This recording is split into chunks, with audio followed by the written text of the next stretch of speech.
SSI, SSDI, and Social Security have new 2026 updates in effect right now. Here's what you need to know. If you receive SSI, SSDI, or Social Security, or you're about to apply, pause and pay attention because the 2026 updates that affect these programs are already active, and they can change what you receive, what you must report, and how much of your payment you actually keep after deductions. This isn't something that might happen someday. These are real, ongoing policy and annual adjustment changes that are already showing up in people's benefit payments and eligibility reviews.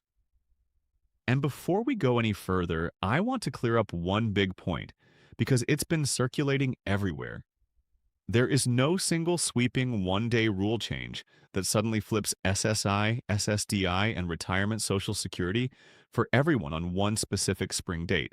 What is real is that most annual benefit amount updates take effect in January, and other SSA policy updates roll out on their own effective dates depending on the rule. So instead of chasing viral headlines, we're going to focus on what's actually in place for 2026, what's changing across each program, and the exact actions you should take right now to protect yourself. We'll cover three areas: SSI, SSDI, and Social Security retirement, plus Medicare deductions, work rules, and scams to watch out for. No jargon, no runaround. Just plain English steps so you know where you stand and what to do next. Let's start with SSI because it affects some of the most financially vulnerable people in the country. SSI, what's changing and what still hasn't changed. SSI is needs-based.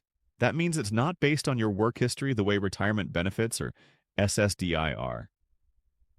SSI eligibility is tied to your current income, living situation, and countable resources. Here's the part that trips people up. The SSI resource limits are still extremely strict, and in many cases, they have not kept up with modern life. That means if you're on SSI, you still need to be cautious about how much money is sitting in your account and what SSA counts as a resource. Even a short-term spike, like a one-time deposit, a gift, or money you held briefly, can create problems if it pushes you above the limit. At the same time, SSA has faced heavy pressure to modernize SSI rules, and there have been administrative and policy adjustments over time that can change how certain support is treated. One area that has historically created confusion is in-kind support and maintenance, meaning help you receive from others for basics like shelter-related costs. In the past, many people felt penalized for getting help from family because it could reduce the SSI payment. If you receive help from others, you need to understand how SSA is currently treating that support in your specific situation, because the details matter and they can affect your monthly amount. Also remember, SSI payments generally receive cost of living adjustments when COLA is applied, but your personal payment can still vary based on income, living arrangements, and state supplements. So if your monthly amount changed, don't assume it's random. Check your notice and verify the reason. One more SSI issue that causes real stress: overpayments. Overpayments happen when SSA decides you received more than you were eligible for. Sometimes that's because something changed and wasn't reported fast enough. Sometimes it's because SSA processed information late, and sometimes it's simply an error. If you receive an overpayment notice, do not ignore it. You often have a limited window to respond, request reconsideration, or request a waiver if it wasn't your fault, and repayment would create hardship. Missing the deadline can mean automatic withholding starts, and then you're trying to fix it after the fact when your options are narrower. Now let's move to SSDI because 2026 updates here are mostly about earnings thresholds and work protections, and those numbers matter. SSDI work rules, SGA, and the protections you should be using. SSDI is an earned benefit. You generally qualify based on work credits and payroll taxes you paid while working. The goal is to provide support when a medical condition prevents substantial work. The biggest point SSDI recipients need to track each year is the earnings limit tied to substantial gainful activity, often called SGA. SSA updates the SGA amount periodically, and if your earnings go over the SGA limit outside of protected periods, SSA can decide you no longer meet the disability standard under their rules. That can put benefits at risk. Now here's the protection many people either misunderstand or fail to use properly. The trial work period. The trial work period lets you test work without immediately losing SSDI. It's designed for people who want to try part-time work, ease back in, or see if their health allows a return to the workforce. During trial work months, you can still receive your full SSDI payment, even if your earnings are higher than usual. After you use the allowed trial work months, there's typically an extended period of eligibility where benefits may continue for months you remain under SGA. The structure can be confusing, and mistakes usually happen when work starts and SSA doesn't get notified quickly. So the practical rule is this. If you start working, even a little, report it promptly and keep records. If SSA finds out later, you can end up with an overpayment that gets collected from future checks, and that's where people get blindsided. Now let's switch to Social Security retirement benefits, because 2026 impacts most retirees through three major channels: COLA, Medicare deductions, and the earnings test for people who claim early and continue working. Social Security retirement, what the 2026 updates mean for your check. Most people focus on the annual COLA. COLA can raise the gross benefit amount, but what matters to your real budget is your net deposit after deductions. And the biggest deduction for many retirees is Medicare Part B. For most people enrolled in Medicare, the Part B premium is taken directly out of the Social Security payment before it ever hits the bank. So even when your benefit goes up, your take-home amount might not rise as much as you expect if Part B premiums also increased.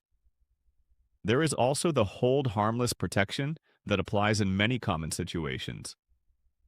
In general terms, it's meant to prevent your Social Security check from going down from one year to the next solely because Part B premiums increased.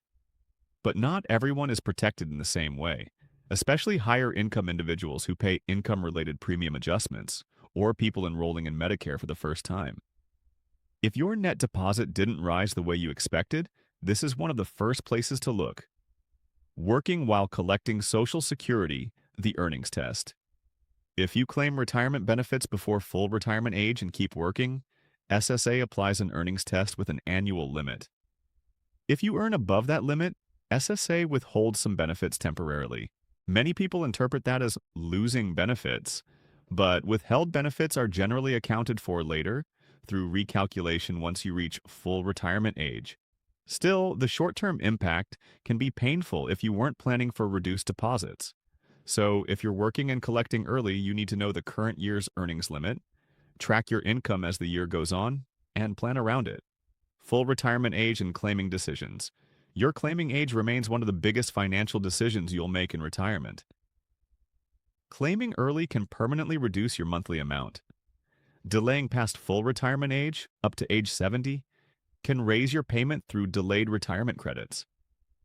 There's no universal best answer, but there are definitely costly decisions that happen when people don't understand the long-term trade-offs or fail to consider a spouse. Spousal and survivor benefits. Money many people miss. Spousal and survivor benefits can be a major part of a household's lifetime income. A surviving spouse may be eligible to receive up to the higher benefit amount the couple was receiving, depending on the situation. The timing of when you claim survivor benefits versus your own retirement benefits can change your lifetime totals. Divorced individuals also need to know the rules. In many cases, benefits may be available on an ex-spouse's record if the marriage lasted long enough and you meet other conditions. Many people never ask, so they never claim what they may qualify for. A quick warning about scams, because this is getting worse. Scammers frequently impersonate SSA by phone, email, or text. They may claim your Social Security number is suspended, you owe money, or you must verify information immediately. The real SSA does not operate that way. They will not demand immediate payment by gift card or wire transfer, and they do not call out of the blue to threaten arrest. If you get a suspicious message, don't engage. Use the official SSA phone number or the official website to verify anything. What I want you to do next, simple action steps. Create or log into your My Social Security account at ssa.gov and review your benefit details and notices. If you receive SSI, monitor your countable resources and report changes quickly. Don't wait. If you receive SSDI and you work or plan to work, Report it and track your earnings so you don't accidentally trigger problems or overpayments. If you receive retirement benefits, compare your gross increase to your net deposit and check Medicare Part B deductions. If you're unsure about spousal, survivor, or divorced benefits, ask, because not asking is how people leave money unclaimed. Final thoughts. These programs represent years, often decades, of work, contributions, and eligibility rules that are easy to misunderstand. Some 2026 updates are helpful, some are neutral, and some can hurt you if you miss reporting requirements or deadlines. The best protection is staying informed, checking your official notices, and acting fast when something looks wrong. If you want, tell me which program you're on, SSI, SSDI, or retirement, and what state you're in, and I'll tell you the most important number or rule you should verify first based on that situation. And if you want more updates like this, subscribe. You don't have to rely on viral clips for information that affects your income.